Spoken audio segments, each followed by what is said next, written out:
The phone rang at exactly 2:47 p.m. on a Tuesday, interrupting the peaceful quiet of my small apartment as I folded laundry from my morning shift at the hospital. Before we continue, please write in the comments which country you're listening from. Enjoy the story. Mom, guess what? I'm married. Derek's voice came through the speaker with that familiar tone of casual announcement, as if he was telling me he'd grabbed coffee on his way to work. I nearly dropped the towel I was holding. Married? Derek, what do you mean married? Stephanie and I eloped to Vegas last weekend. It was spontaneous, you know, very romantic, very us, no big fuss, no drama. He paused, and I could hear female laughter in the background. We're already husband and wife now, so there's really nothing more to discuss about it. My heart felt like it had stopped beating for a moment. 30 years. 30 years I'd spent raising this boy, working double shifts as a nurse to pay for his law school, celebrating every achievement, supporting every dream. And he got married without even telling me it was happening. Derek, I would have loved to be there. You know I would have been so happy to see you marry Stephanie. I tried to keep my voice steady, professional, the way I'd learned to speak to difficult patients' families during my decades in the ICU. Oh, Mom, come on. You know how these things are. Vegas weddings are supposed to be quick and simple. Besides, you would have just worried about everything, the dress, the flowers, whether we were making the right decision. This way was better for everyone. Better for everyone. I sat down heavily in my worn armchair, the same one I'd bought secondhand when Derek was in high school. The same chair where I'd helped him study for the LSAT, where I'd celebrated when he got into law school, where I'd sat alone so many nights wondering if I was doing enough for him. Well, congratulations, honey. I'm happy for you both. The words felt thick in my throat. Thanks, Mom. Actually, that's not the only reason I'm calling. Stephanie and I want to spend our honeymoon at the Malibu house. You know, the one with the ocean view? We figure it's perfect, private, romantic, and it's not like anyone's using it right now anyway. Can you overnight the keys to us? We're flying out Thursday morning. The Malibu house, the property I'd saved for years to buy, working overtime shifts until my feet bled in my nursing shoes. The place I'd planned to retire to someday, to finally have something beautiful after a lifetime of taking care of everyone else. The house Derek had always assumed would be ours someday. Of course, honey. I'll get those keys to you right away. The response came automatically, the same way I'd responded to every request, every demand, every assumption he'd made about my life and my belongings over the years. Great! You're the best, Mom. Oh, and maybe throw in the alarm codes and the contact info for that cleaning service you use. Stephanie wants everything perfect for when we arrive. You understand? I understood perfectly. I understood that my son had gotten married without inviting his mother. I understood that he was treating my property like his personal hotel. I understood that after raising him alone, sacrificing my own relationships and dreams, he saw me as nothing more than a convenient resource. I'll take care of everything, Derek. Thanks, Mom. I knew I could count on you. Stephanie says hi, by the way. She's so excited about the honeymoon. The house is going to be perfect for Instagram photos. You know how she is with her social media stuff. After he hung up, I sat in that old armchair for a long time, staring at the phone in my hand.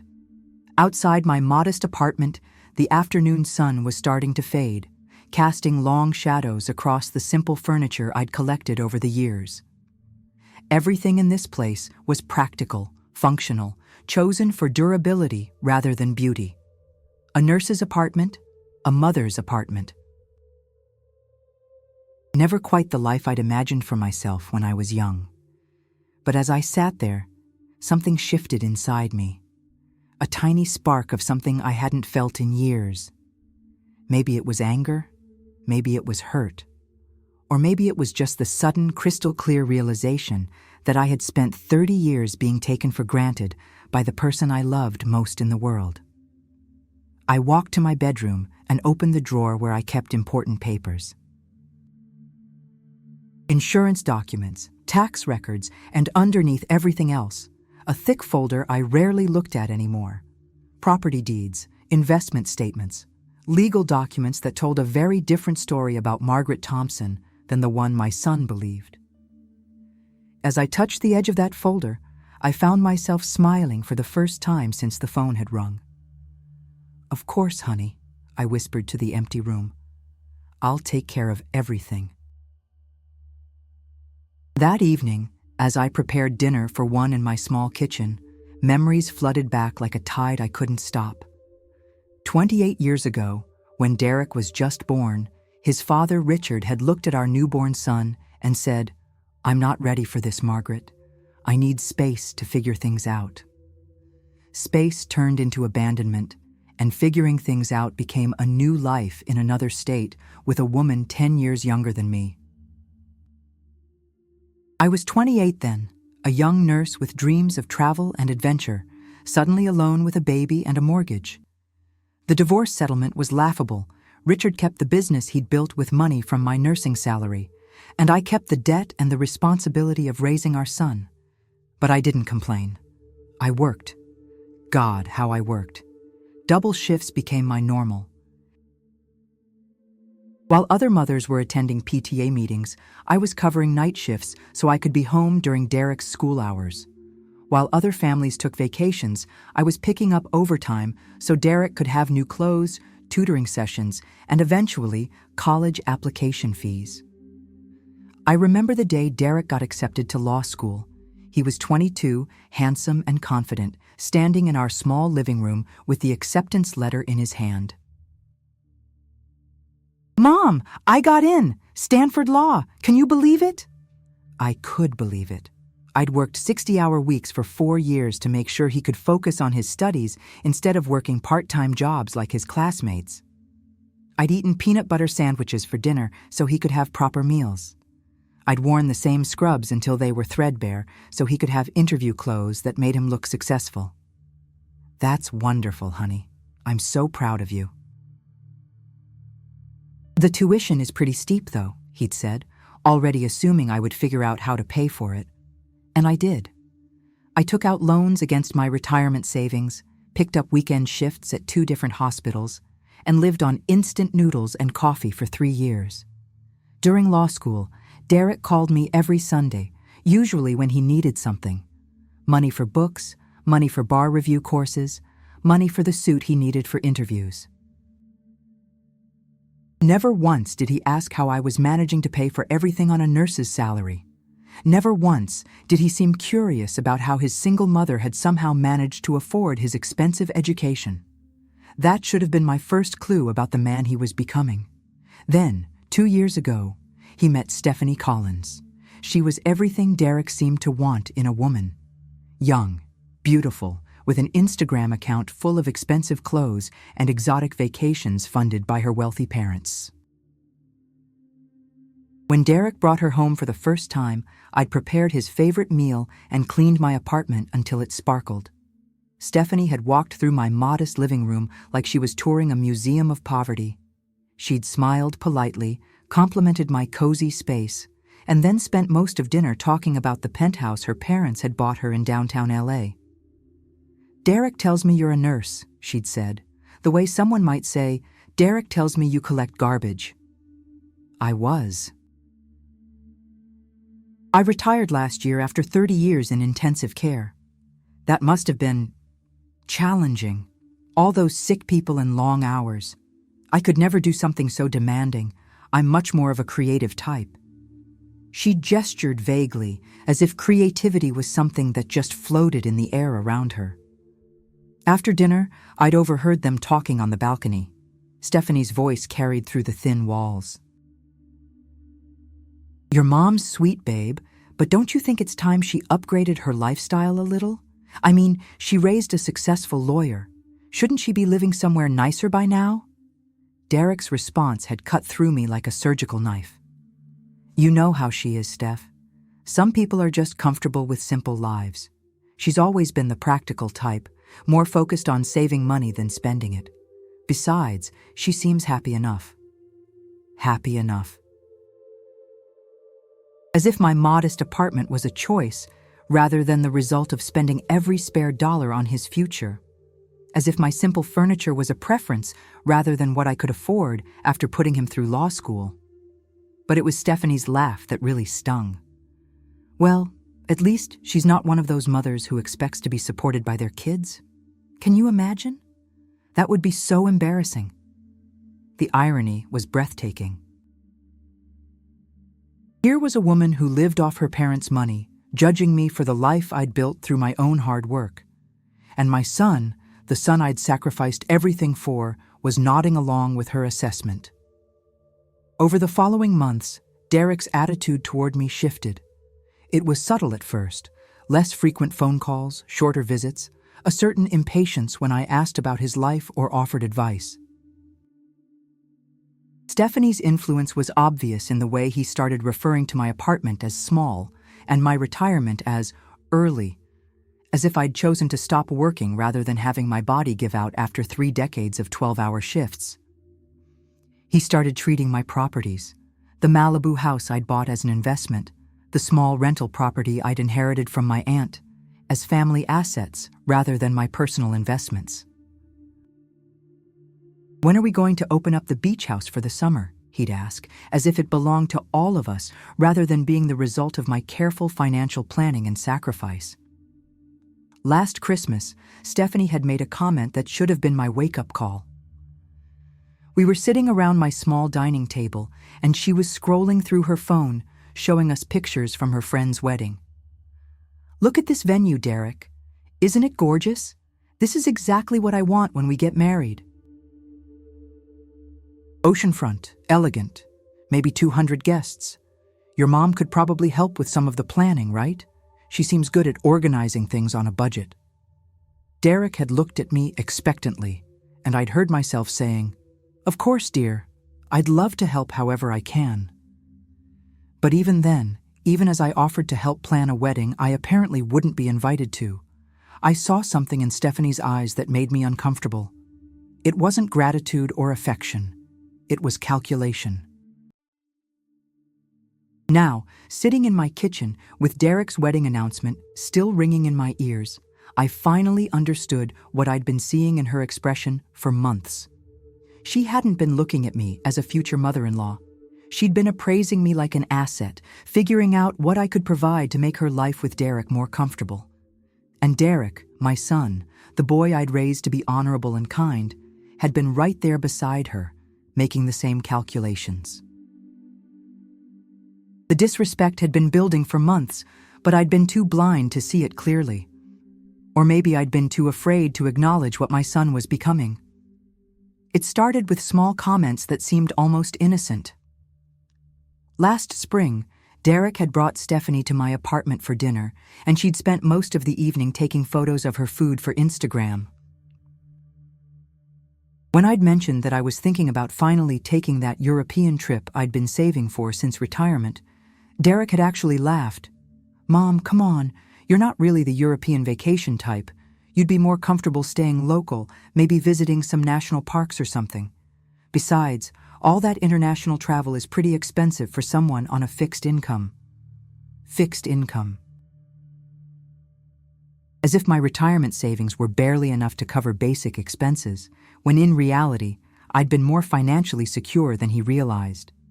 But I'd just smiled and nodded, the way I always did when Derek made assumptions about my life. Stephanie had looked up from her phone long enough to add, "Plus, European hotels can be so stuffy and formal. You'd probably be happier somewhere more relaxed."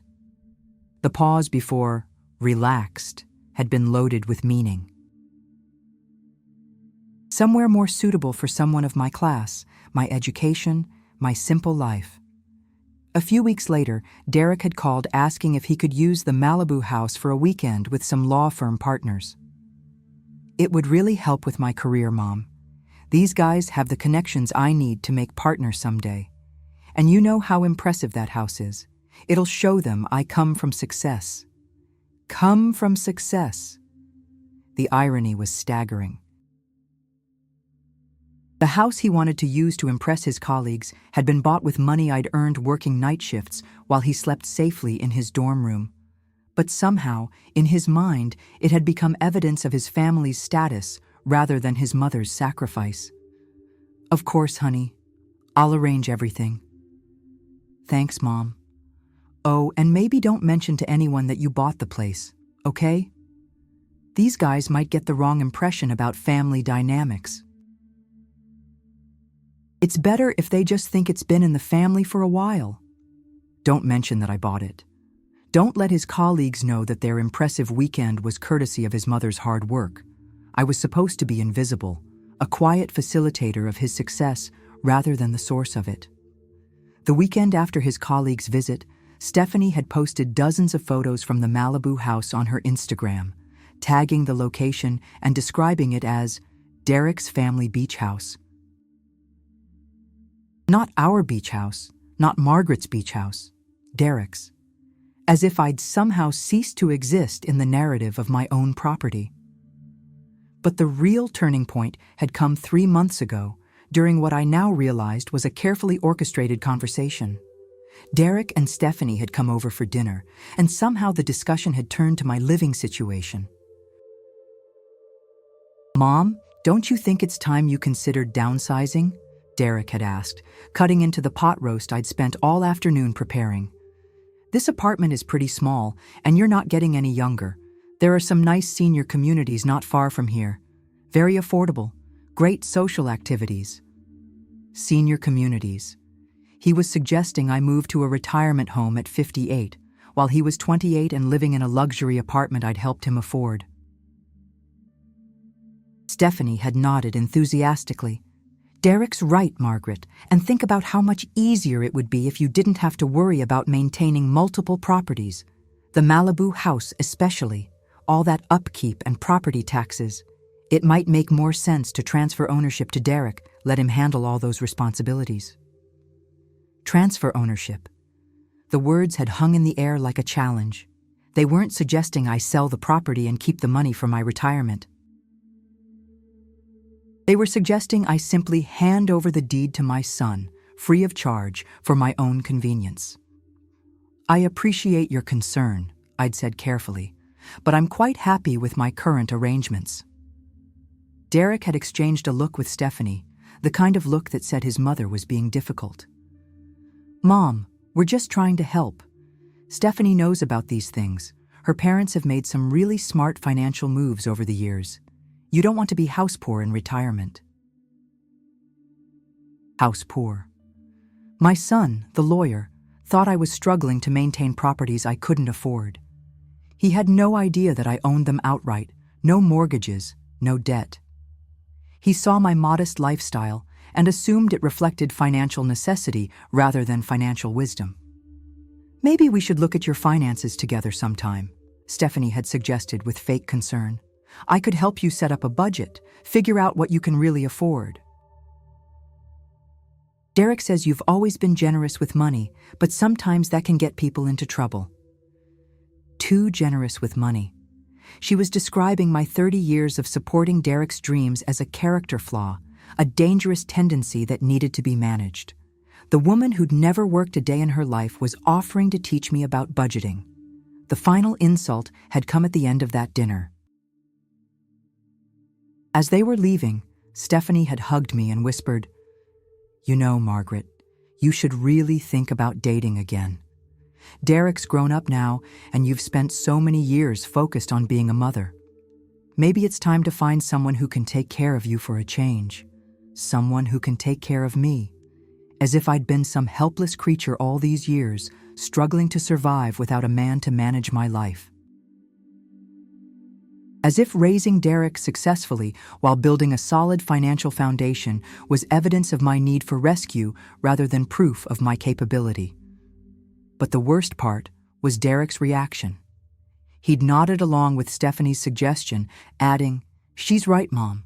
You deserve someone who can give you nice things, take you on trips, help you enjoy your retirement. You've worked hard enough."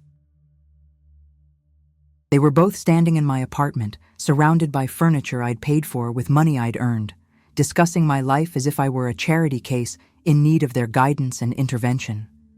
Derek, wearing the expensive watch I'd given him for his law school graduation, was suggesting I needed to find a man to provide for me. The irony was so thick I could barely breathe. My son and his wife were treating me like a burden to be managed, a problem to be solved, while simultaneously planning to benefit from the properties and investments I'd acquired through decades of hard work and careful planning. And I'd stood there, smiling and nodding, thanking them for their concern, promising to consider their suggestions, playing the role of the grateful, slightly helpless mother who needed their wisdom and guidance.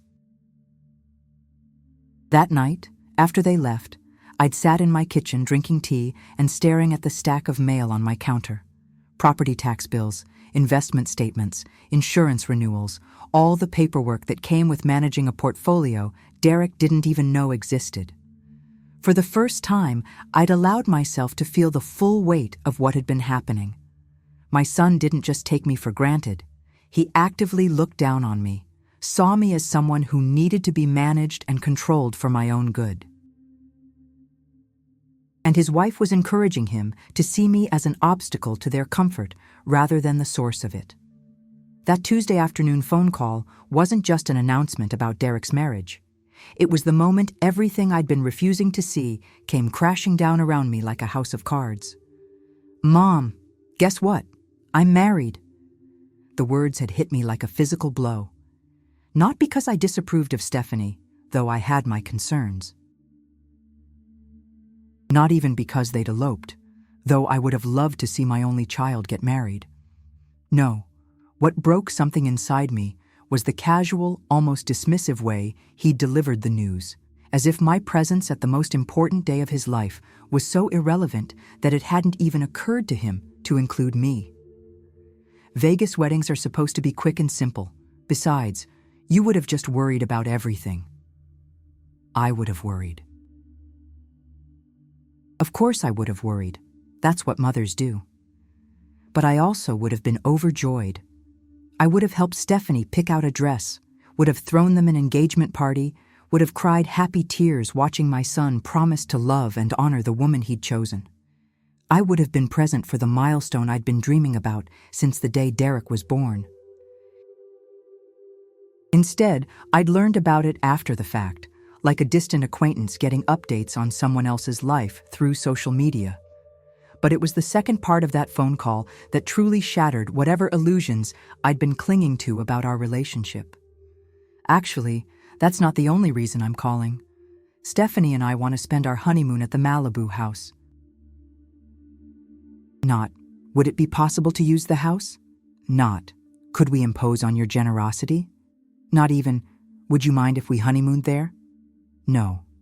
They wanted to use my house, and Derek was calling to inform me of their decision, not to ask my permission. The assumption of entitlement was breathtaking. "Can you overnight the keys to us? We're flying out Thursday morning. Can you overnight the keys?"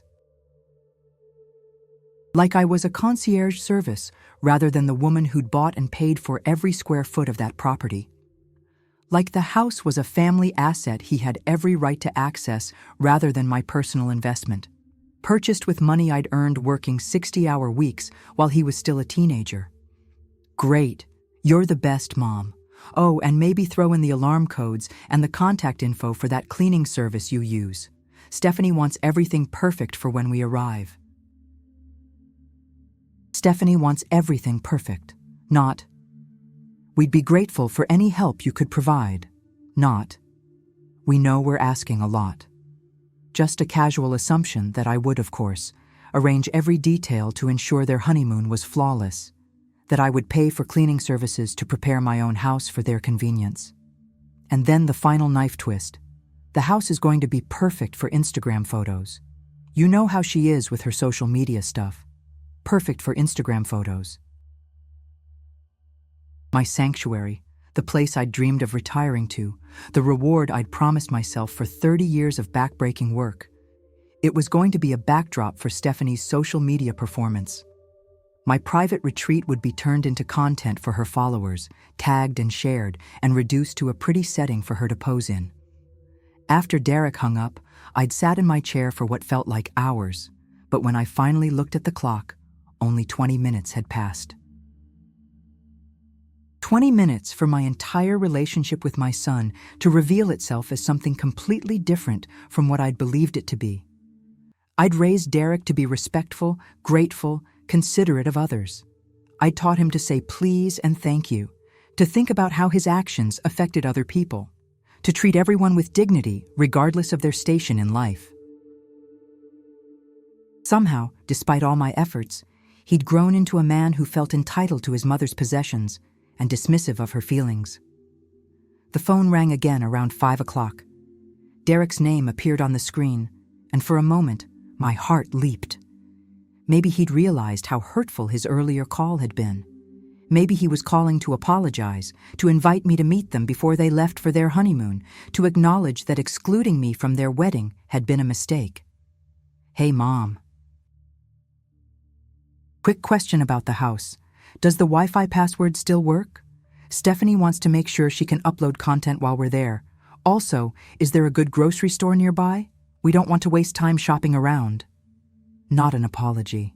Not a recognition of how he'd hurt me. Just more logistical demands about my property. More assumptions that I would, of course, handle every detail to make their stay comfortable. The Wi-Fi should work fine, honey. And yes, there's a Whole Foods about 10 minutes away. Perfect. Oh, and one more thing. Stephanie was wondering if you have Netflix or any streaming services set up there. She's planning to document our whole honeymoon for her followers, but she also wants some downtime content. She wants to document their honeymoon in my house for her Instagram followers, but she's also planning to watch Netflix on my accounts during their downtime. The entitlement was so staggering that I actually felt dizzy. I'll make sure everything is ready for you both. Thanks, Mom. You're amazing. I don't know what I'd do without you. What would he do without me? He'd have to pay for his own honeymoon accommodations, for starters. He'd have to use his own Netflix account. He'd have to treat his wife to a romantic getaway using his own resources rather than assuming his mother's property was available for his convenience. But as those thoughts ran through my head, something else began to crystallize. Derek had no idea what he'd do without me because he had no idea how much he actually depended on me. In his mind, the Malibu house was just there, a family asset that existed for his benefit. The cleaning service, the Wi-Fi, the streaming accounts, all of it was just part of the infrastructure of his life. Things he'd never had to think about because I'd always handled them. He literally didn't know that he was dependent on me because he'd never had to consider where any of it came from. After that second call, I walked to my bedroom and pulled out the folder of legal documents I rarely looked at. Property deeds, investment statements, insurance policies, the will I'd updated just last year. I spread everything across my bed and really looked at it for the first time in months. On paper, Margaret Thompson was not the struggling retiree Derek thought she was. On paper, I was a woman who'd made smart financial decisions for decades, who owned multiple properties outright, who had investment accounts my son couldn't even imagine. On paper, I was someone who deserved respect, not management. But Derek didn't know any of this because I'd never told him.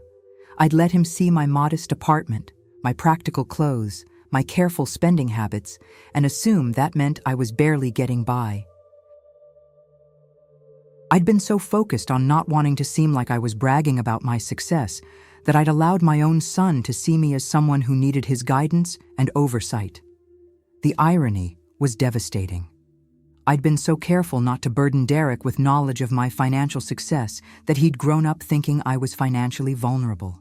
And somehow, that perceived vulnerability had made him feel entitled to make decisions about my life, my property, my future. Sitting there, surrounded by evidence of my financial independence, I finally understood what had happened. Derek didn't see me as his mother, the woman who'd sacrificed everything for his success. He saw me as a dependent, someone who needed to be managed and directed for her own good. Someone whose assets were really family assets, whose decisions needed to be supervised, whose life needed to be organized by more capable people. And Stephanie? She'd taken one look at our family dynamic and seen opportunity. She'd recognized that Derek felt responsible for his struggling mother and had positioned herself as the voice of practical wisdom, encouraging him to take control of my affairs for my own protection. They weren't trying to hurt me. They genuinely believed they were helping a woman who couldn't manage her own life effectively. The problem was, their help looked an awful lot like control, and their concern felt an awful lot like condescension. As I gathered up all those documents and put them back in the folder, I made a decision that would have seemed impossible just hours earlier. Derek wanted to use my house for his honeymoon. He wanted me to overnight keys and provide cleaning services and Wi-Fi passwords and grocery recommendations. Of course, honey, I'd be delighted to help. But this time, my help was going to come with some educational materials he'd never seen before. This time, Derek was going to learn exactly what kind of woman his mother really was.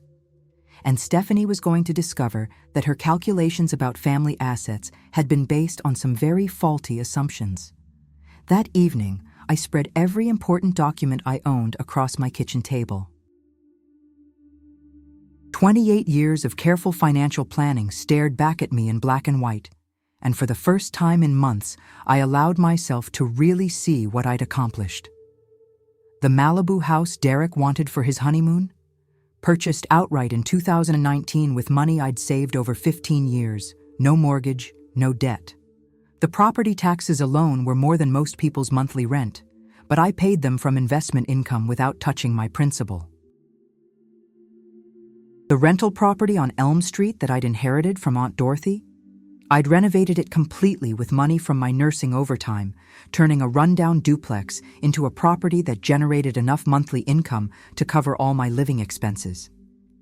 Derek knew I'd inherited some old house from Aunt Dorothy, but he had no idea it was now worth over $800,000 and provided me with steady cash flow. Then there were the investment accounts. Stock portfolios I'd built systematically over 2 decades, municipal bonds I'd purchased when Derek was in high school, the retirement accounts I'd maxed out every year, even when it meant eating peanut butter sandwiches for dinner.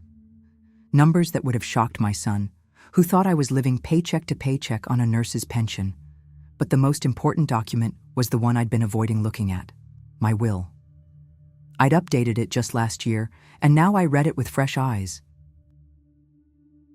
Everything was set up to go to Derek eventually, of course. The Malibu house, the rental property, the investments, even my modest life insurance policy. On paper, Derek was going to inherit more than most people earned in a lifetime. The problem was, he had no idea any of it existed. I'd been so determined not to raise a spoiled child that I'd hidden my success completely. When Derek was young, I'd wanted him to understand the value of hard work, to appreciate what we had without taking it for granted. I'd lived modestly, so he would grow up humble and grateful. But somewhere along the way, modest living had become perceived poverty in Derek's mind. My careful spending habits had made him think I was struggling financially. My simple apartment and practical clothes had convinced him that his mother was just getting by, barely managing on a fixed income. The next morning, I called Robert Martinez, the attorney who'd handled my will and property purchases for the past decade. Robert had been a young lawyer when I first met him, fresh out of law school and grateful for clients. Now he was a partner at his firm, but he still remembered the nurse who'd paid cash for a Malibu beach house while wearing scrubs to the closing. "Margaret, good to hear from you. How's retirement treating you?" "It's been enlightening, Robert. I need to ask you some questions about property law. Hypothetically, if someone has been using my property without a formal agreement, what are my legal options?" There was a pause. Are we talking about squatters? Tenants who won't pay rent?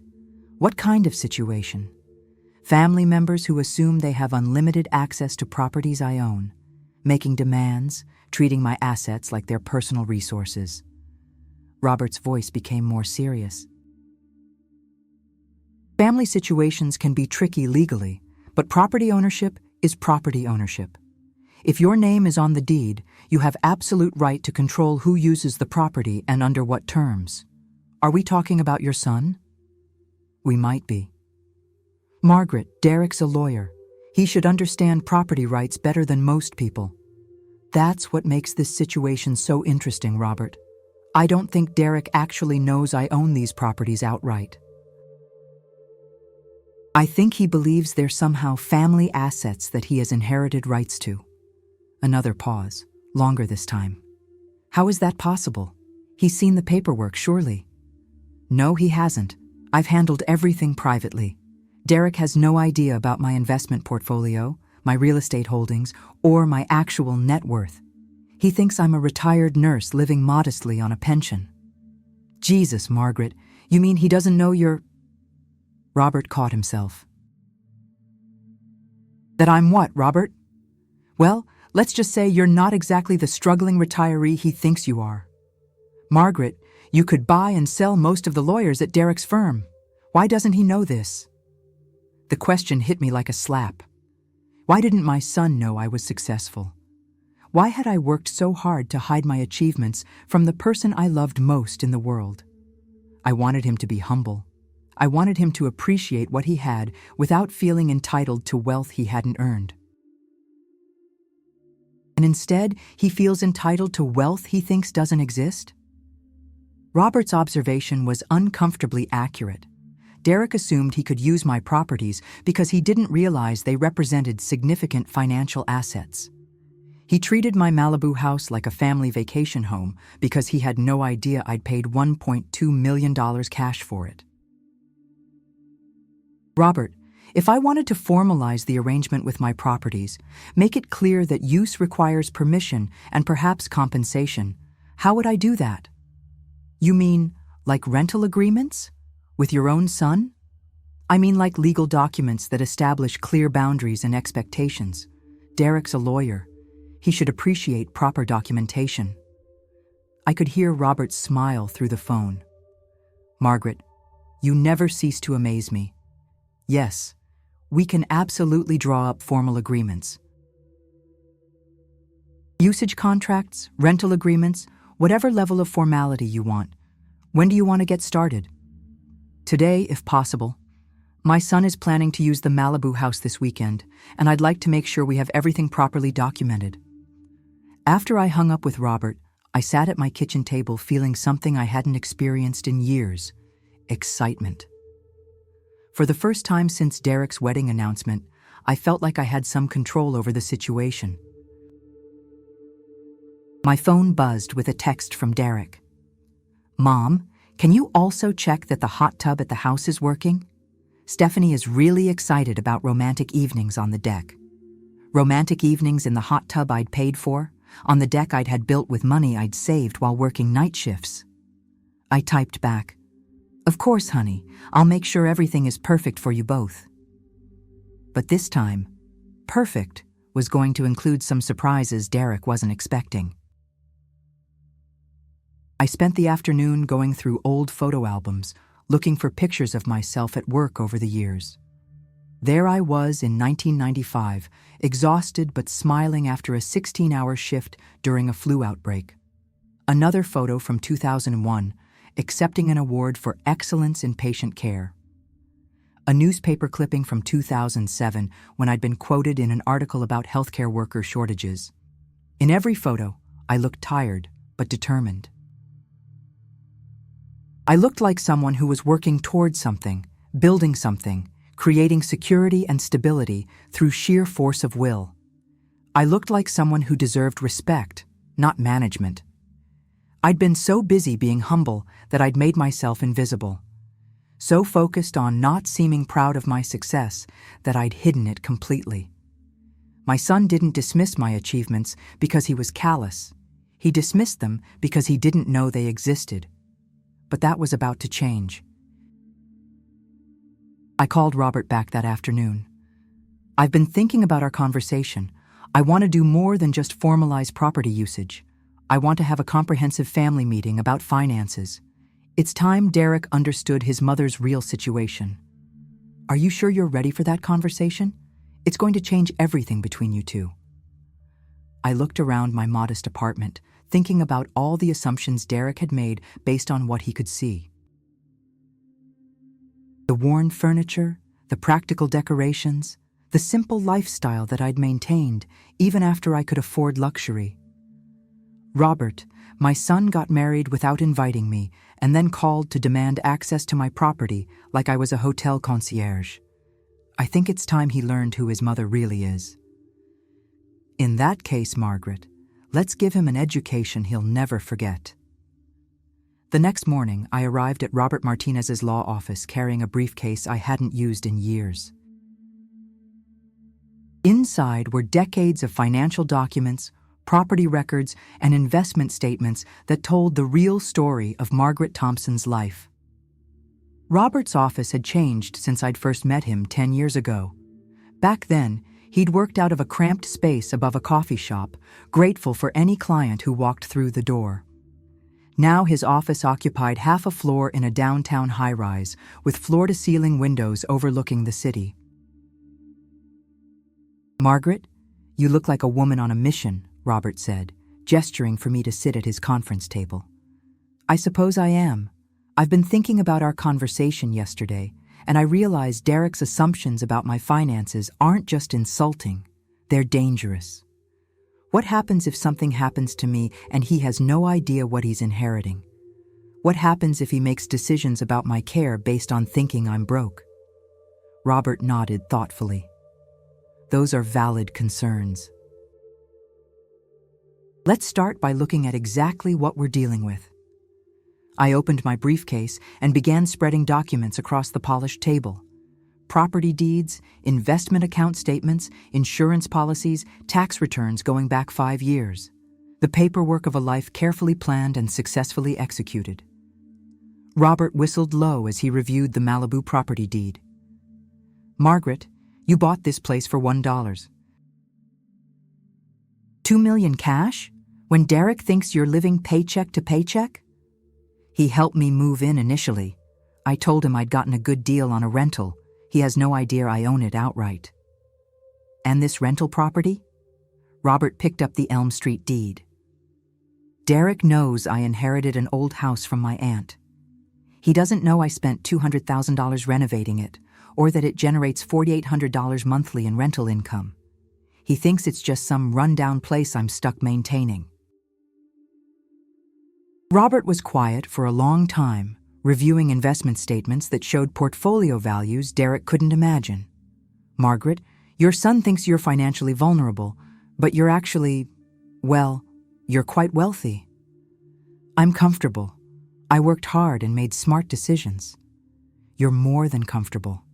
Your investment portfolio alone could fund Derek's current lifestyle for decades.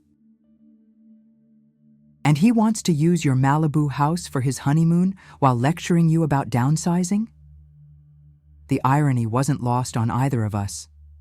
Derek was treating me like a charity case while planning to benefit from resources he didn't know existed. "Robert, I want to create some formal documentation, not to punish Derek, but to educate him. He needs to understand that his mother isn't someone who needs financial guidance. She's someone who's been providing for him without him knowing it." "What did you have in mind?" I pulled out a notebook where I'd been sketching ideas since yesterday. "First, I want property usage agreements for both houses, clear terms about permission, maintenance responsibilities, and perhaps nominal rental fees. Nothing punitive, but something that establishes these are my assets, not family assets." Robert was taking notes. "That's reasonable. What else?" "I want a complete financial disclosure document. Everything Derek doesn't know about my net worth, my income streams, my investments. I want him to understand exactly what he's been taking for granted." "And then what? You hand him all this information and hope he apologizes?" I'd been thinking about that question all night. Then I give him a choice. He can continue treating me like someone who needs his guidance and protection, in which case, we formalize everything legally. Or he can start treating me like the capable, successful woman I actually am, and we figure out a healthier family dynamic. Robert leaned back in his chair. Margaret, this is going to be a shock to Derek's system. He's built his entire relationship with you around the assumption that he's the successful one and you're the dependent one. Maybe it's time that assumption got challenged. We spent the next 3 hours creating what Robert called the education package. First, a formal property usage agreement for the Malibu house, outlining terms and conditions for access. Nothing unreasonable, but clearly establishing that Margaret Thompson was the sole owner making decisions about her property. Then came the financial disclosure document. Page after page of assets Derek had no idea existed. The investment accounts I'd built while he was in law school. The retirement savings I'd accumulated working overtime shifts. The rental income that had been quietly growing for years. Margaret, when Derek sees these numbers, he's going to realize his mother could have retired to a luxury condo in Florida instead of working until she was 57. Exactly. He's going to realize that every sacrifice I made was a choice, not a necessity. And every modest decision I made was about values, not financial limitations. The most important document was what Robert called the historical context statement. A detailed accounting of every major expense I'd covered for Derek over the years, from law school tuition to his security deposit on his first apartment to the expensive watch I'd given him for graduation. All of it paid for with money from the investments and properties he didn't know existed. This is going to show Derek that his mother wasn't struggling to support him. She was choosing to invest in his future while building her own wealth simultaneously. By late afternoon, we had everything prepared. Legal documents that would transform Derek's understanding of our family dynamic, complete with official letterhead and Robert's signature as witness to the authenticity of every financial statement. Now comes the delivery method, Robert said. How do you want to present all this? I'd been thinking about that too.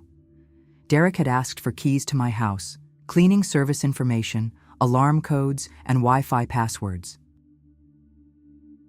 He wanted everything prepared for his convenience. He'll get everything he asked for, I said. The keys, the codes, the service contacts. But he's also going to get some additional documentation about the property he's using. Information I think he'll find very educational. Robert smiled. A wedding present he's not expecting? Exactly. Derek wanted to use my house for his honeymoon without understanding what that house represents. Now he's going to learn about every hour I worked to pay for it, every sacrifice I made to afford it, and every decision I made to ensure it would be there for our family's future. That evening, I carefully packaged everything. The keys Derek had requested, along with a welcome note explaining house rules and contact information. The cleaning service details, with a note about how I'd personally interviewed 5 different companies before choosing the one that treated my property with appropriate care. And then, in a separate manila envelope marked Property Information and Family Financial Overview, all the legal documents Robert and I had prepared. Derek the lawyer would recognize immediately that everything was legitimate, properly notarized, and legally binding. I also included a personal letter I'd been working on since yesterday. Dear Derek, you asked to use the Malibu house for your honeymoon, and of course I'm happy to help. Since you're a lawyer, I thought you'd appreciate having complete documentation about the property you're using, including ownership records, maintenance history, and usage agreements. I've also included some financial information I think you'll find interesting. As my son and heir, it seems appropriate for you to understand your mother's actual situation rather than making assumptions based on my lifestyle choices. I hope you and Stephanie have a wonderful time at the house. It's a special place that represents many years of hard work and careful planning. Love, Mom. P.S. Please note the property usage agreement requires a signature before occupancy. Just a formality, but important for insurance and legal purposes. The next morning, I overnighted the entire package to Derek's office. Not to his apartment, where Stephanie might intercept it, but directly to his law firm, where he'd open it in a professional setting surrounded by colleagues who would recognize the significance of official legal documents. By the time Derek opened that package, he would understand that his mother wasn't the woman he thought she was. And Stephanie would discover that her assumptions about family assets had been based on completely incorrect information. I spent that afternoon cleaning my modest apartment, humming to myself for the first time in months. Tomorrow, Derek and Stephanie would fly to California for their honeymoon at my house. And sometime between unpacking their bags and settling in for their first romantic evening, they were going to get the education of their lives. Derek called me at 11:30 a.m. the next day, just as I was finishing my morning coffee. His voice was tight, controlled in that way that meant he was trying very hard not to lose his temper. "Mom, I got your package." "Oh, good, honey. I hope everything you need is there. Did the cleaning service do a nice job preparing the house?" "The house is fine, Mom." "But what the hell is all this paperwork? Property usage agreements, financial disclosure statements? What are you trying to prove here?" I set down my coffee cup carefully, taking a moment to center myself. This was it, the moment I stopped being apologetic about my success and started being honest about our family dynamic. "I'm not trying to prove anything, Derek. I'm simply providing you with accurate information about the property you're using and the family financial situation you've been making assumptions about." "Assumptions? Mom, I've never made assumptions about anything. I've been trying to help you plan for your retirement, make sure you're financially secure." "Financially secure." I repeated the word slowly. "Derek, did you read the documents I sent you?" There was a long pause. I looked at them. "Mom, where did all this money come from? These investment accounts, this property portfolio. The numbers don't make sense. You're a retired nurse. How could you possibly have accumulated this much wealth?" "The same way anyone accumulates wealth, honey, through hard work, careful planning, and smart financial decisions. The same qualities I spent 30 years trying to teach you. But you live in that tiny apartment. You drive a 10-year-old Honda. You shop at discount grocery stores. I thought you were barely getting by on your pension." I could hear the genuine confusion in his voice, and for a moment I felt sorry for him. Derek had built his entire understanding of our relationship around the belief that he was the successful one, and I was the one who needed care and guidance. "Derek, just because I choose to live modestly doesn't mean I have to live modestly.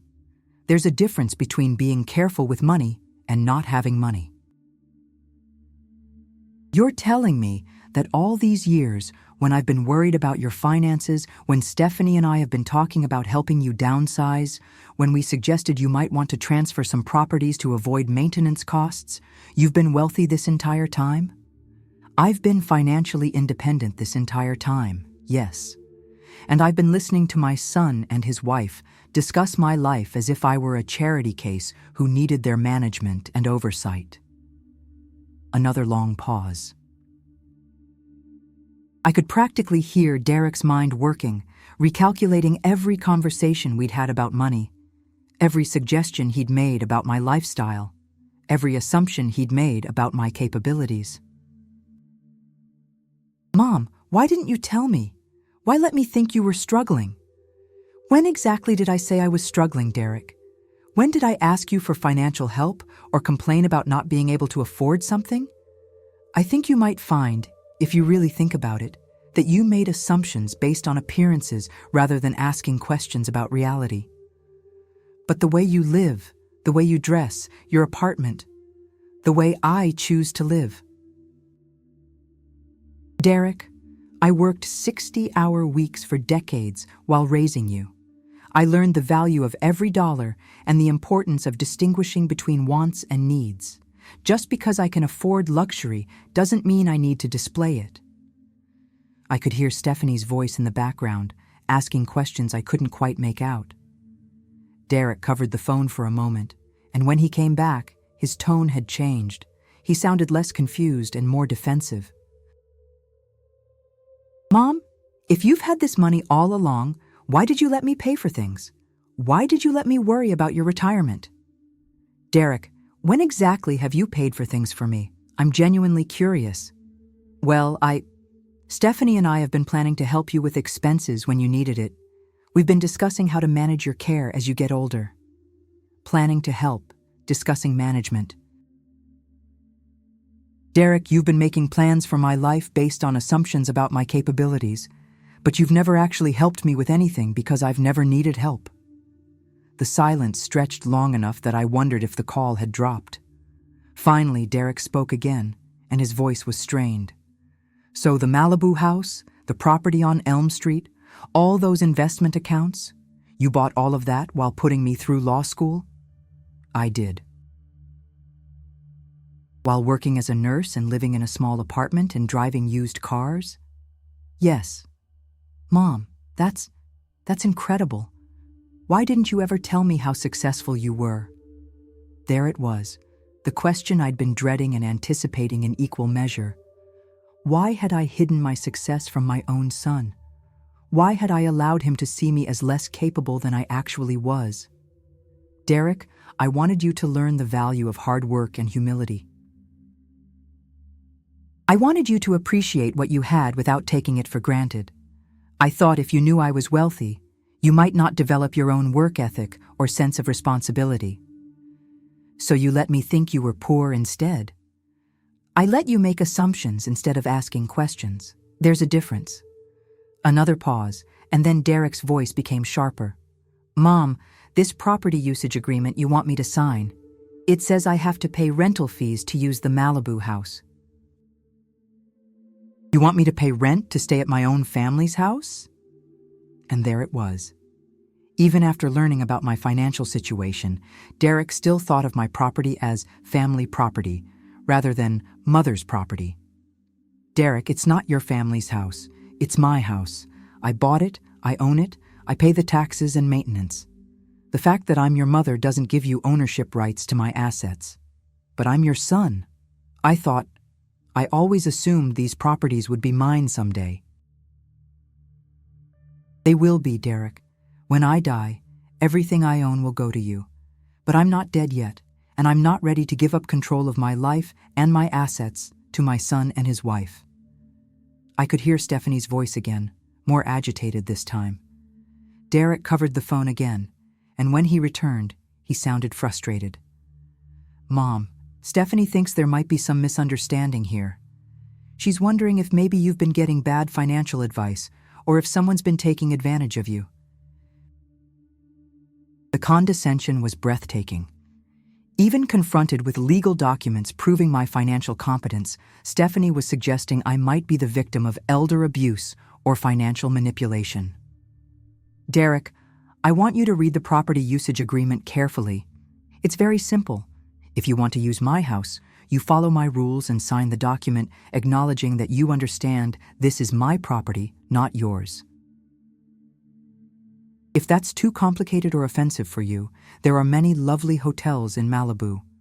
Mom, you can't be serious. You want to charge your own son rent? I want my son to understand that his mother's generosity is a gift, not an entitlement. I want him to recognize that I'm a capable woman, making choices about my own property, not someone whose assets are available for other people's convenience. For the first time in our conversation, Derek was completely quiet. I could hear ocean waves in the background and realized they were already at the house, probably standing on the deck I'd had built with money I'd saved working night shifts while he slept safely in his college dorm. Derek, are you still there? Yeah, Mom, I'm here. This is a lot to process. I thought I was helping you, looking out for you. I thought you needed guidance. I know you did, honey. but I've been managing my own life successfully for 58 years. I raised you, built a career, accumulated wealth, and planned for retirement without anyone's guidance or oversight.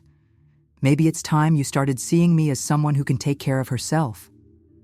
So what happens now? Do I sign this agreement, or do we pack up and leave? The moment of truth. Derek could acknowledge that his mother was a capable, successful woman who deserved respect, or he could continue treating me like someone whose life needed to be managed by more competent people. That's entirely up to you, Derek. But whatever you decide, I hope you understand that things are going to be different between us from now on. I'm not going to pretend to be helpless so you can feel important, and I'm not going to hide my success so you can feel superior. There was another muffled conversation with Stephanie, and then Derek came back on the line. We'll sign the agreement, Mom, but I think we need to have a longer conversation about all this when we get back. I'd like that very much, Derek. Enjoy your honeymoon. The house really is beautiful. I think you'll understand why I worked so hard to be able to afford it. After I hung up, I sat in my modest apartment feeling something I hadn't experienced in years. Pride. Not pride in my accomplishments, though those were significant. Pride in finally standing up for myself, in finally demanding the respect I'd earned but never insisted upon. Derek would sign the property agreement because he wanted to use my house. But more importantly, he'd been forced to confront the reality that his mother wasn't the woman he thought she was. And that was just the beginning of the education I had planned for him. The next few days were quiet, and I began to think that maybe Derek had accepted the new reality of our relationship. Maybe the shock of learning about my financial situation had been enough to reset his perspective on how he treated me. Maybe Stephanie had realized that her calculations about family assets had been completely wrong. I should have known better. The first call came on Saturday evening. Derek's voice was tight, with barely controlled anger. Mom, we need to talk about this rental agreement you made us sign. Stephanie's been reading it more carefully, and she has some concerns. Of course she did. Stephanie, who had never worked a day in her life, had concerns about the legal document I'd had prepared by a qualified attorney. What kind of concerns, Derek? She thinks the terms are unreasonable. The cleaning deposit, the damage fees, the restrictions on parties and guests. It reads like we're strangers renting a vacation property, not family using a family home. You are renting a vacation property, Derek. The fact that I'm your mother doesn't change the legal reality that this is my house and you're temporary guests. Mom, this is ridiculous. Family doesn't charge family rent. Family doesn't make family sign legal documents just to stay in a house for a week. I took a deep breath, reminding myself that Derek was struggling to adjust to a completely new understanding of our relationship. But his tone was becoming more demanding, more entitled, despite everything he'd learned about my financial situation. Derek, wealthy families absolutely make agreements about property usage. In fact, the wealthier the family, the more careful they are about legal documentation. You should understand this as a lawyer. But we're not talking about strangers, Mom. This is your son and daughter-in-law. Don't you trust us to take care of your house? The question revealed everything wrong with Derek's thinking. He was asking me to prove my trust in him while demonstrating that he couldn't respect my basic property rights. This isn't about trust, Derek. It's about establishing clear expectations and boundaries. Adult relationships require clear communication about responsibilities. Stephanie thinks you're being manipulative. She says you're using money to control people, making us jump through hoops just to punish us for something. Manipulative. According to Stephanie, establishing legal boundaries around my own property was manipulation. According to the woman who had married Derek without knowing about my wealth, I was using money to control people. Derek, what exactly do you think I'm punishing you for? For not inviting you to the wedding, obviously. You're upset about that, so now you're making our honeymoon difficult with all these legal requirements and rental fees. The blindness was stunning. Even after learning about my financial independence, Derek still couldn't see that his behavior had been disrespectful. He thought this was about hurt feelings rather than fundamental disrespect for my autonomy. Derek, I'm not punishing you. I'm establishing healthy boundaries. If you can't understand the difference, maybe you need to think more carefully about how you've been treating me. How I've been treating you. Mom, I've been trying to help you. Stephanie and I have spent hours talking about your future, making plans to support you as you get older. We've been trying to be responsible about family obligations, without ever asking what I wanted or needed, without ever consulting me about plans for my own life. You've been making decisions about my future without considering that I might be capable of making my own decisions. The phone went quiet for a moment, and then I heard Stephanie's voice in the background, sharp and agitated. Derek covered the phone, but I could still make out fragments of their argument. Told you this was weird. Hiding money from her own son. What else is she lying about? When Derek came back on the line, his voice had changed. The confusion and hurt were gone, replaced by something harder. Mom, Stephanie wants to know what other surprises you're hiding. If you've been lying about your financial situation for years, how do we know you're being honest about anything else? Lying. According to my new daughter-in-law, my choice to live modestly despite having wealth was lying. My decision not to brag about my success was deception. Derek, I've never lied to you about anything. I simply didn't volunteer information you never asked for. If you wanted to know about my finances, you could have asked at any time. But you let us make assumptions. You let us think you needed help when you didn't. I let you make assumptions, yes. But Derek, think about what those assumptions reveal about how you see me. You looked at your mother and decided she was incompetent, financially irresponsible, and in need of guidance. What does that say about your opinion of the woman who raised you? Another muffled argument with Stephanie, and then Derek was back, his voice now openly hostile. You know what, Mom? This whole thing feels like a setup, like you've been playing some kind of game, letting us worry about you while secretly judging us for caring. That's not fair. Caring about me would have meant asking me what I needed instead of assuming you knew.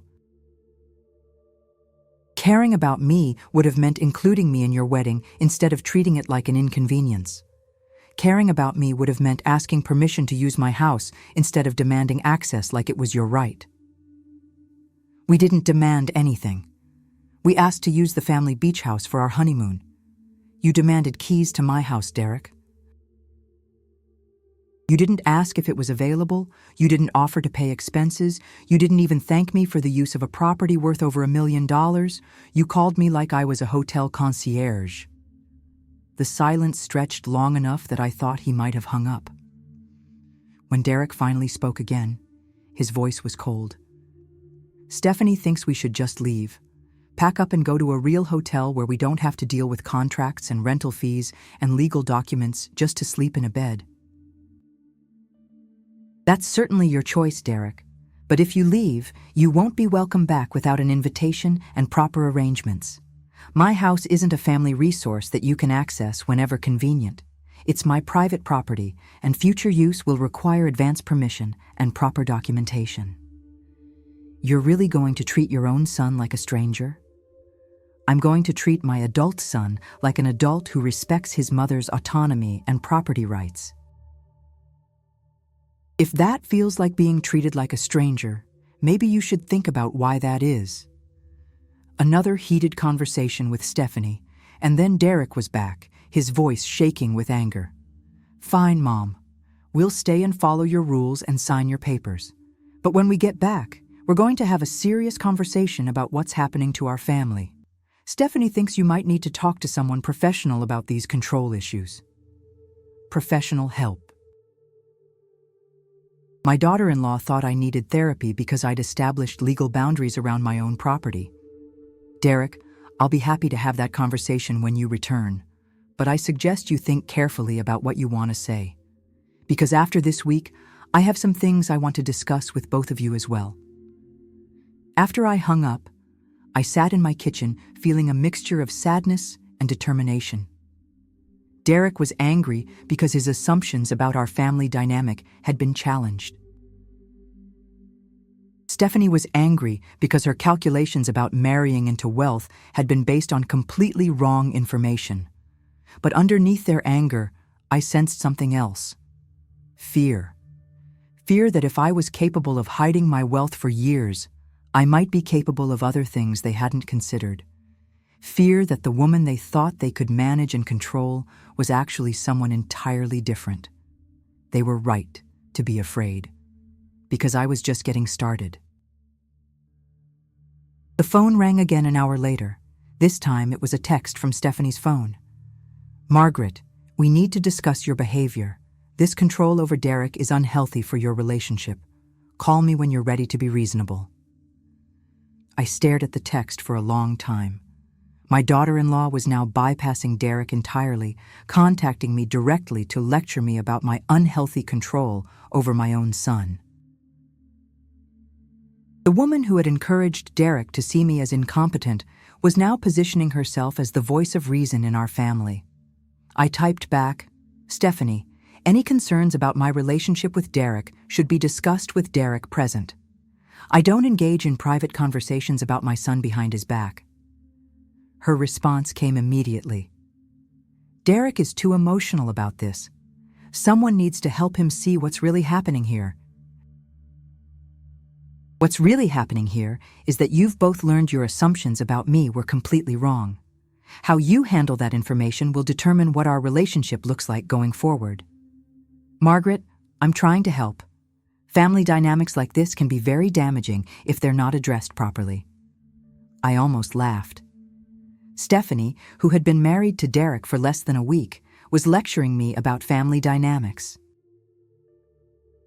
The woman who had married my son without inviting his mother was concerned about damage to family relationships. "Stephanie, I appreciate your concern. Enjoy the rest of your honeymoon at my house." I turned off my phone and went to bed, knowing that when Derek and Stephanie returned from California, our family dynamic was going to change forever. The only question was whether it would change for the better, or whether some relationships were too damaged by years of disrespect to repair. Derek and Stephanie returned from their honeymoon on a Tuesday afternoon, and by Wednesday evening, they were at my apartment. I'd been expecting this visit since their angry phone calls from California, but I was still surprised by how quickly they decided to confront me. Derek looked tired and stressed when I opened the door. Stephanie looked furious. "Mom, we need to talk," Derek said, brushing past me into my small living room. "This whole situation has gotten completely out of hand." I closed the door and turned to face them. Stephanie was already examining my apartment with new eyes, probably recalculating everything she thought she knew about my lifestyle now that she understood my actual financial situation.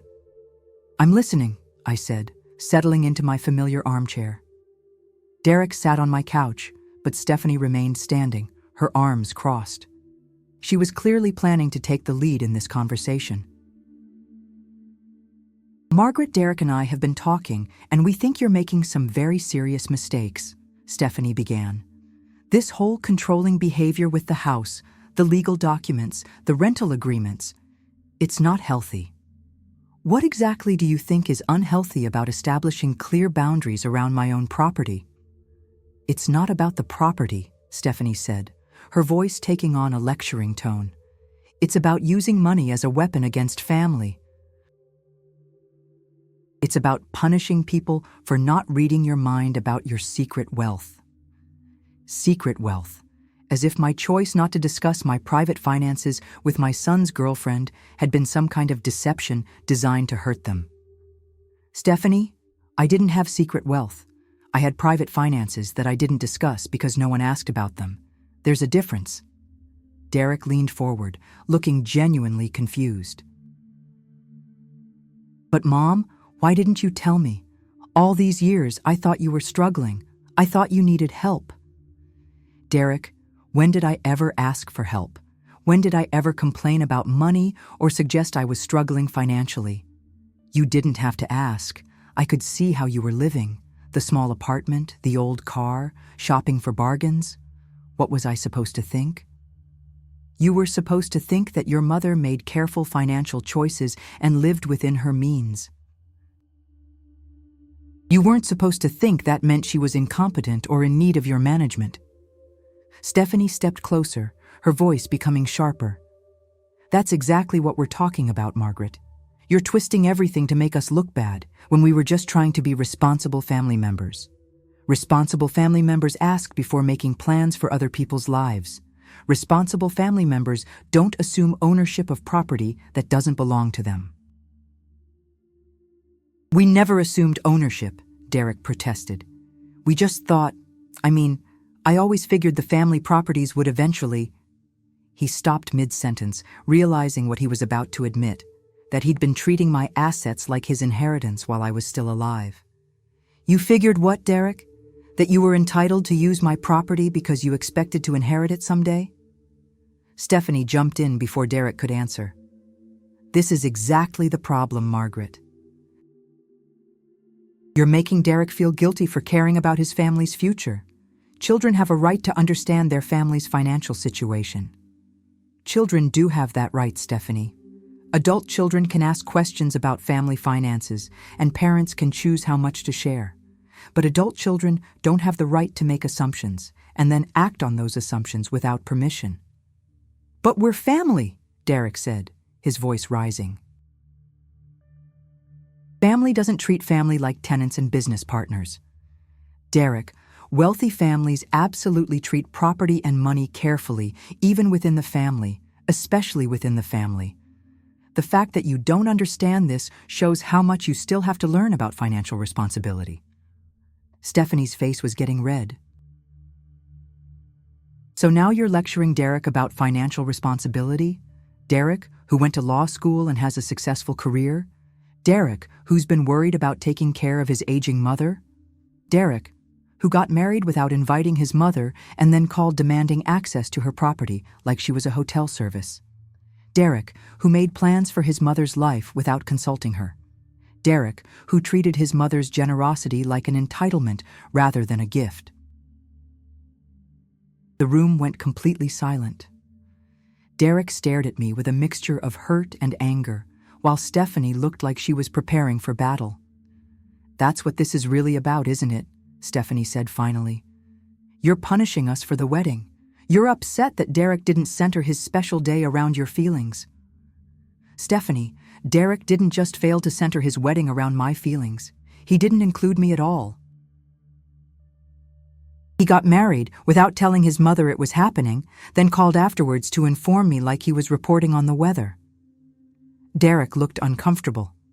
"Mom, I explained about that. Vegas weddings are spontaneous. We didn't want a big fuss." "You didn't want your mother there, Derek. Just say it honestly. You didn't want me at your wedding, but you did want access to my house for your honeymoon. You wanted my resources without my presence." The words hung in the air like a slap. Derek's face went pale, and for a moment I thought he might actually understand what he'd done. But Stephanie stepped in again. "Margaret, that's completely unfair. Derek loves you. He just wanted his wedding to be simple and romantic, not complicated by family politics." "Family politics? Is that what you call a mother wanting to witness her son's wedding? Politics?" "I call it emotional manipulation," Stephanie shot back. "Using guilt to make Derek feel bad about choices he made for his own happiness?" I stood up from my chair, feeling something inside me finally snap. "Stephanie, let me be very clear about something.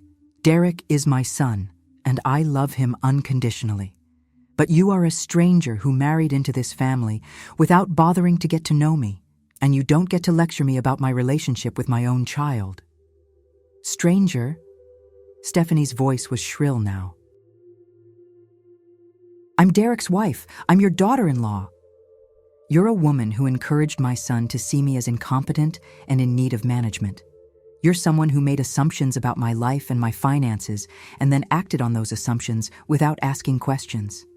You've been in this family for exactly 1 week, and you think that gives you the right to analyze my behavior and prescribe solutions? Derek stood up too, looking panicked. Mom, please. We're all family now. We need to figure out how to make this work. I turned to face Derek directly. Do we, Derek? Do we really need to figure out how to make this work? Because I've been thinking about that question for the past week, and I'm not sure we do. What do you mean? I walked to my bedroom and returned with the folder of documents I'd been carrying around since this all began. The property deeds, the investment statements, the will that left everything to Derek, everything that proved just how much I'd accomplished while he was assuming I was barely getting by. Derek, I'm 58 years old. I raised you as a single mother while building a successful career and accumulating substantial wealth. I own multiple properties, have a diverse investment portfolio, and have planned carefully for my retirement. I am not a woman who needs your guidance, your management, or your protection. I spread the documents across my coffee table. I'm also not a woman who's going to continue being treated like a service provider by her own family. I'm not going to smile and nod while you and your wife make plans for my life, decisions about my property, and assumptions about my capabilities. Stephanie stared at the paperwork with growing alarm. She was clearly doing math in her head, recalculating everything she thought she knew about what she'd married into. Derek, I continued, you have a choice to make.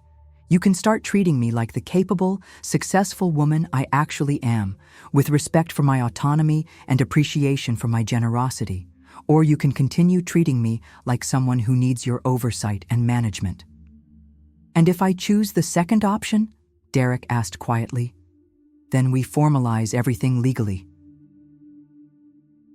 All property usage goes through rental agreements. All financial support goes through formal contracts.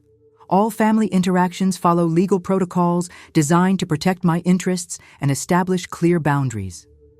Derek looked stricken. Mom, you can't be serious. You want to treat your own son like a business partner? Derek, you've been treating your mother like an incompetent dependent for months. At least business partners respect each other's rights and capabilities. Stephanie suddenly spoke up, her voice shaking. How much money are we talking about here, Margaret? Exactly how much are you worth? The question revealed everything.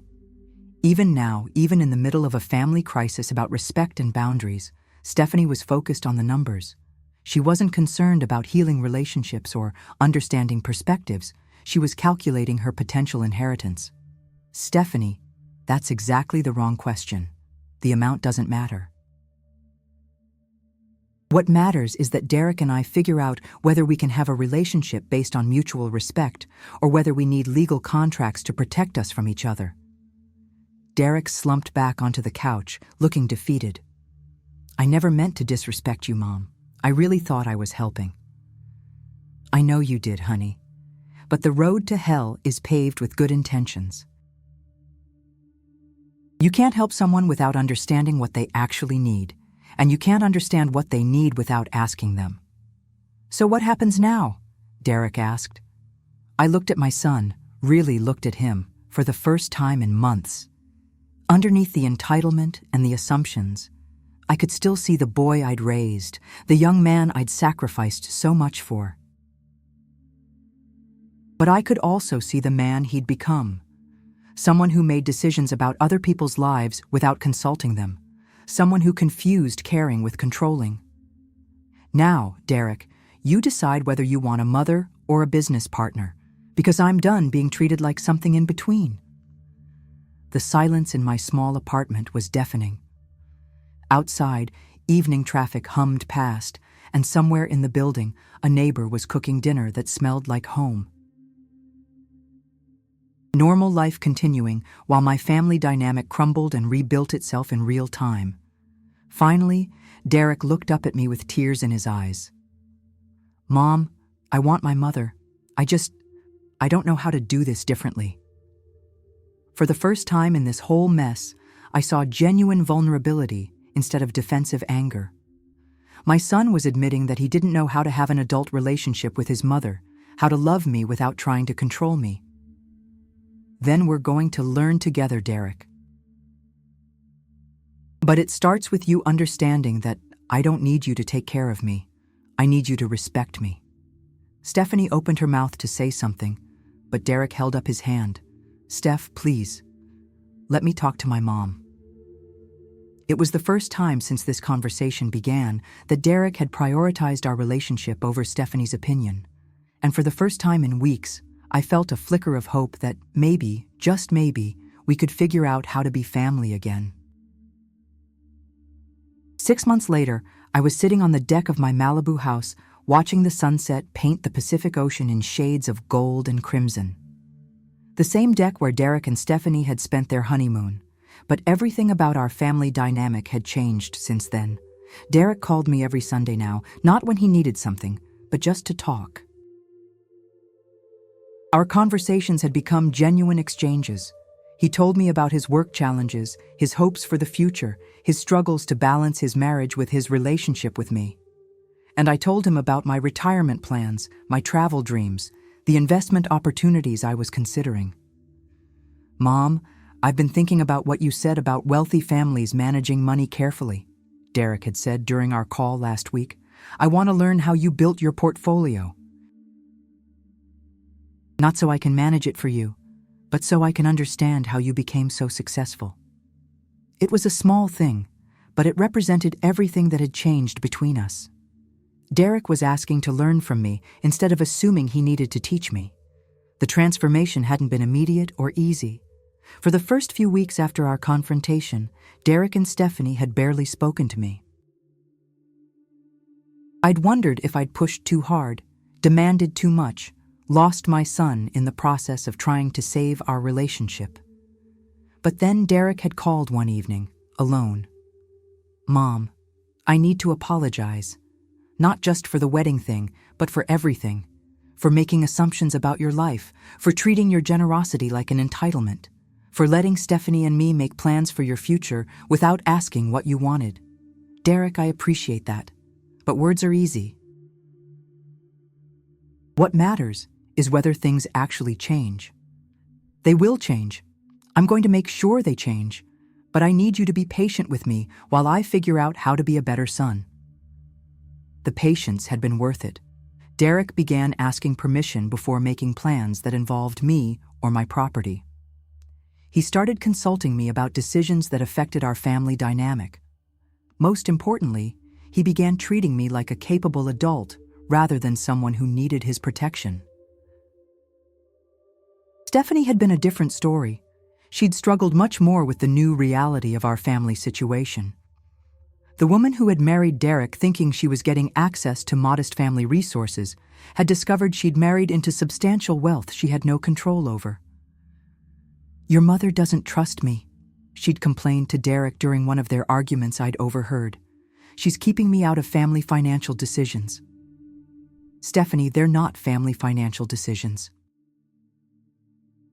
They're Mom's personal financial decisions. She gets to choose who she includes in those conversations." "But I'm your wife. I should have a say in family matters." "You have a say in our family matters, yours and mine. You don't automatically get a say in my mother's personal business just because you married me." It had taken Derek months to set those boundaries with Stephanie, and I'd been proud of him for doing it. He was learning to balance his loyalty to his wife with his respect for his mother. The real turning point had come 3 months ago when Derek and Stephanie had asked to visit the Malibu house for their 3-month anniversary. Instead of demanding access, Derek had called to ask permission, offered to pay the rental fee specified in our agreement, and requested only the dates that worked with my schedule. "Mom, would it be possible for Stephanie and me to spend a weekend at the house next month? We'd love to celebrate our anniversary there if you're not using it. We'll follow all the terms of the rental agreement." The difference in tone had been startling. Derek was asking, not demanding. He was acknowledging my ownership and authority instead of assuming entitlement. "Of course, honey, I'll block out those dates for you. And Derek, since it's your anniversary, consider the rental fee waived. My gift to you both." "Are you sure, Mom? We can afford the rental fee. We don't want to take advantage of your generosity." That phrase, "we don't want to take advantage of your generosity," had been music to my ears. Derek was finally understanding that my willingness to help was a gift, not an obligation. Stephanie had taken much longer to adjust to our new dynamic. She'd been raised believing that family wealth was family wealth, that marriage gave her automatic access to her husband's family resources. Learning that Derek's wealthy mother maintained strict control over her own assets had been a shock to her system. But over time, even Stephanie had begun to adapt. She'd stopped making suggestions about how I should manage my life and started asking questions about how I'd become successful. She'd begun treating me with something that resembled respect, even if it wasn't quite genuine affection. "Margaret, I've been thinking about going back to school," she'd said during their last visit. "Maybe getting a business degree. Derek says you built your wealth through smart investing and careful planning. I'd like to learn how to do that too." It wasn't friendship, but it was progress. Stephanie was at least acknowledging that I had knowledge and experience worth learning from. The biggest change had been in Derek himself. My son had begun to see me not as someone who needed his care, but as someone he could turn to for advice and wisdom. He'd started asking my opinion about career decisions, investment opportunities, even relationship challenges with Stephanie. "Mom, you managed to raise me as a single parent while building a successful career and accumulating wealth. How did you balance everything? Stephanie and I are struggling to manage 2 careers and a marriage, and we don't even have kids yet." These conversations filled me with pride and joy, in a way I hadn't experienced in years. Derek was finally seeing me as the strong, capable woman I'd always been, rather than the struggling dependent he'd imagined me to be. As I sat on my deck watching the sunset, my phone buzzed with a text from Derek. "Mom, Stephanie and I are planning a proper anniversary party next month, a real celebration with family and friends. We'd love for you to help us plan it and be our guest of honor. Would you be interested?" Guest of honor. Not unpaid event coordinator, not background supporter, but honored guest. Derek was finally understanding the difference between asking for help and taking advantage of generosity. I typed back, "I'd be delighted to help. Let's talk this weekend about what you have in mind." The irony wasn't lost on me. It had taken Derek's secret marriage and demanding attitude toward my property to finally force the honest conversation we should have had years ago. If he'd never pushed me too far, I might have continued hiding my success and accepting his condescension indefinitely. But sometimes families need a crisis to reveal the truth about their relationships. Sometimes love isn't enough. Sometimes you need respect, boundaries, and honest communication to make love actually work. My phone rang, interrupting my sunset contemplation. Derek's name appeared on the screen. "Hey, Mom. I know we just texted, but I wanted to call and thank you." "Thank me for what, honey?" "For not giving up on us, for fighting for our relationship even when it meant making things uncomfortable. For demanding the respect you deserved instead of just accepting how we were treating you." I felt tears prick my eyes. "Derek, you're my son. I'll always fight for our relationship, but I'm proud of you for learning to see me differently.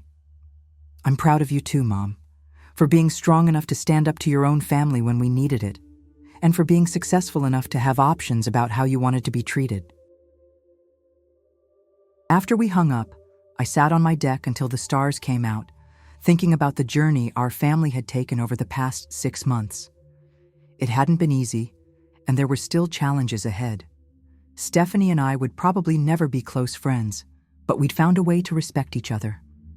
Derek and I had rebuilt our relationship on a foundation of mutual respect rather than assumed dependence. Most importantly, I'd learned that love without respect isn't really love at all. It's just comfortable dysfunction. I'd learned that hiding your strength doesn't protect your relationships. It just makes them dishonest. And I'd learned that sometimes the most loving thing you can do is demand to be treated well, even by people you love unconditionally. As I finally went inside my beautiful house, the house I'd earned through decades of hard work and careful planning, I felt something I hadn't experienced in years: complete satisfaction with my life and my choices. Derek had gotten married without inviting me, but the wedding gift I'd left at their door had given them something more valuable than any present they could have imagined. It had given us all the chance to build a family dynamic based on honesty, respect, and genuine appreciation for each other. And that, I thought, as I turned off the lights and headed to bed, was worth more than all the money in the world. Thank you for staying with me until the very end. If this story touched you, please give it a like and share your thoughts in the comments. Subscribe to the channel, stay healthy, and value yourselves.